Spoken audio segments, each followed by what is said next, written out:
এমন লোক খুবই কমই পাওয়া যাবে যে হাঁসের মাংস খেতে পছন্দ করে না।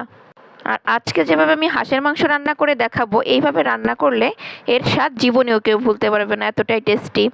আসসালামু আলাইকুম everyone, welcome to Fatema kitchen and tips. যারা প্রপারলি হাঁসের মাংস রান্না করতে পারেন না, তারা আজকের এই টিপসটি ফলো করে হাঁসের মাংস রান্না করতে পারবেন। দেখবেন পরিবার সহ সকলেরই মন জয় করে নিয়েছেন। তো চলুন ভিডিওতে একটা লাইক দিয়ে রেসিপিটা শুরু করি। চুলায় আমি একটা প্যান বসিয়ে দিয়েছি। এখন আমি এর ভিতর দিয়ে দিচ্ছি হাফ কাপ সয়াবিন তেল। তেলটা যখন ভালো মতো গরম হয়ে যাবে, তখন আমি এর ভিতর দিয়ে দিচ্ছি গরম মশলা। গরম মশলার ভিতর আমি দিয়েছি তেজপাতা, এলাচ, দারুচিনি, লবঙ্গ, গোলমরিচ। এগুলোকে আমি কয়েক সেকেন্ড একটু ভেজে নিব, যাতে খুব সুন্দর একটা স্মেল আসে। তারপর আমি এর ভিতর অ্যাড করে দিচ্ছি শুকনা মরিচ। এখানে আমি 4টা শুকনা মরিচ ব্যবহার করেছি। গ্রেট করা কিছু রসুন দিয়ে দিচ্ছি। তারপর দিয়ে দিচ্ছি পেঁয়াজ কুচি। আমি এখানে 1 কাপের মতো পেঁয়াজ কুচি ব্যবহার করেছি। তারপর এগুলোকে আমি কিছু সময় ভেজে নিব। যখন হালকা একটা কালার চলে আসবে, তখন আমি এর ভিতর অন্যান্য মশলা অ্যাড করে দিব। দিয়ে দিচ্ছি 3 টেবিল চামচ আদা রসুন বাটা। হাঁসের মাংস রান্না করার ক্ষেত্রে আদা রসুনটা একটু বেশি ব্যবহার করবেন, এতে করে হাঁসের গায়ে যেই গন্ধটা থাকে ওই গন্ধটা থাকবে না। তারপর এটাকে আমি কাঁচা গন্ধটা যাওয়া পর্যন্ত ভেজে নিয়েছি। তারপর দিয়ে দিচ্ছি 2 টেবিল চামচ লাল মরিচের গুঁড়া, 2 টেবিল চামচ জিরার গুঁড়া, 2 টেবিল চামচ ধনিয়ার গুঁড়া।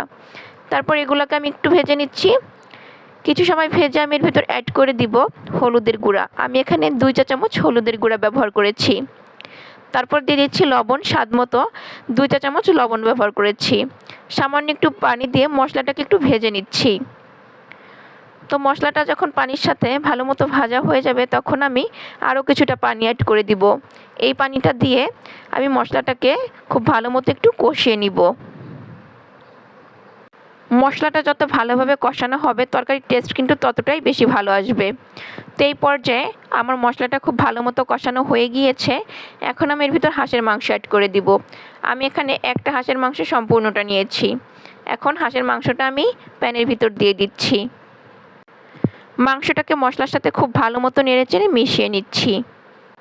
আপনারা কে কোথা থেকে আমার ভিডিওটি দেখছেন অবশ্যই কিন্তু কমেন্ট করে জানাবেন। তো ভালো মতো মেশানো হয়ে গেলে আমি ঢাকনা দিয়ে ঢেকে এগুলাকে একটু কষিয়ে নিব। ফিরে আসলাম কিছু সময় পরে। এখন আমি ঢাকনা তুলে নিচ্ছি। এখন মাংসটা থেকে কিন্তু অনেকটাই তেল বের হয়েছে, আর মাংসটা কিন্তু অনেক বেশি তেল ছিল। এরকম তেলওয়ালা হাঁসের মাংস রান্না করলে অনেক বেশি টেস্টি হয়ে থাকে। এখন ঢাকনা ছাড়াই আমি আরও বেশ কিছু সময় একটু নেড়েচেড়ে এগুলোকে রান্না করে নিব।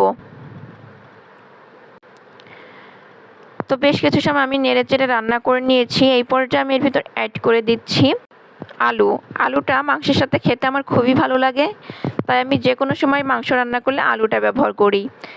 আপনাদের কারো কাছে যদি ভালো না লাগে, আপনারা স্কিপ করতে পারেন, কোনো সমস্যা নেই। আলুটাকে আমি আগে থেকেই খোসা ছাড়িয়ে পরিষ্কার করে ধুয়ে রেখেছিলাম। এরপর আমি মাংসটা কষানোর জন্য এর ভিতর কিছুটা পানি দিয়ে দিচ্ছি।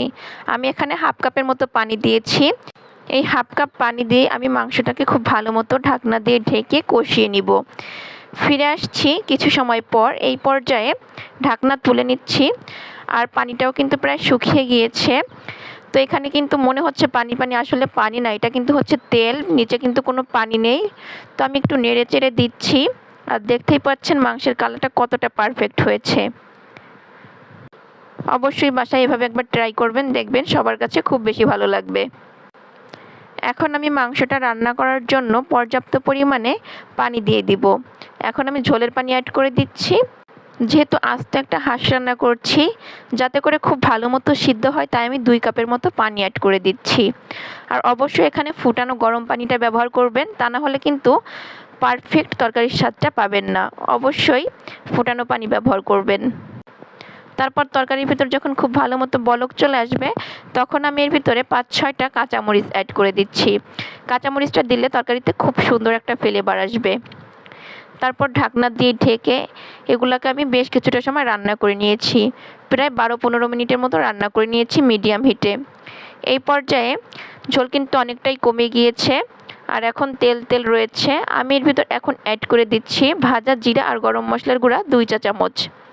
তারপর নেড়েচেড়ে আমি মশলার সাথে মাংসটাকে খুব ভালো মতো মিশিয়ে নিচ্ছি। আমি আর 1 মিনিটের মতো রান্না করে মাংসটাকে চুলা থেকে নামিয়ে নিব। এখন আমি একটা পেয়ালাতে মাংসগুলোকে সার্ভ করে নিচ্ছি। মাশাআল্লাহ, দেখতেই পাচ্ছেন তরকারিটা কতটা লোভনীয় হয়েছে। দেখতে যতটা লোভনীয় হয়েছে, খেতে কিন্তু তার থেকে বেশি মজার হয়েছে। আর হাঁসের মাংস তো আমার খুবই পছন্দের একটা খাবার। আমি মাঝে মাঝে হাঁসের মাংসটা রান্না করি। আজকের এই হাঁস মাংসর রেসিপিটা আপনাদের কাছে কেমন লেগেছে অবশ্যই কিন্তু কমেন্ট করে জানাবেন।